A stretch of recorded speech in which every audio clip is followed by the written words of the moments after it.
ఎందుకు ఈ దేహం పాడు దేహం వదిలించుకోవాలి అని ఎందుకు మూలుగుతుంది ఆత్మ అంటే, ఇదేమో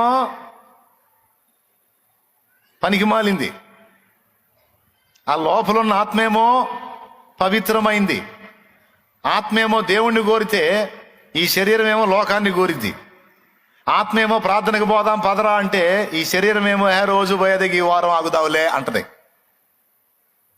ఆత్మేమో ప్రార్థన చేద్దాం పదరా అంటే రోజు చేసేదాగా కాసేపు పండుకుందాం అంటది. దరిద్రపతి ఏది? శరీరం.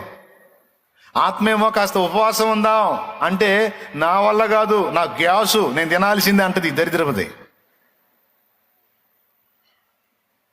దేహం పవిత్రంగా ఉందాం, పరిశుద్ధంగా ఉందాం, పాడు పనులు చేయొద్దు అని ఆత్మ మూలుగుతుంటే శరీరం ఏమో నా కోరికలన్నీ అయ్యే,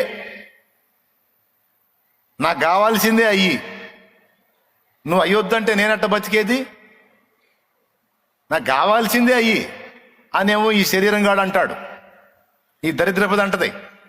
ఎక్కడో లేదు శత్రువు, ఎక్కడో లేదో, నీ దగ్గరే ఉంది శత్రువు, నా దగ్గరే ఉంది. ఏంటదంటే బయటికి కనపడుతున్న మన దేహమే పెద్ద శత్రువు. ఎంతమందికి అర్థమైంది?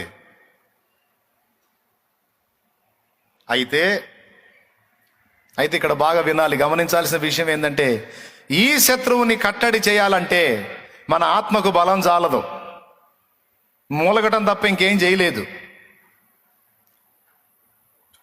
అపవిత్రమైన పనుల్లోకి శరీరం వెళ్తుంటే ఆత్మ మొత్తుకుంటది, వద్దు వద్దు వద్దు వద్దు వద్దు.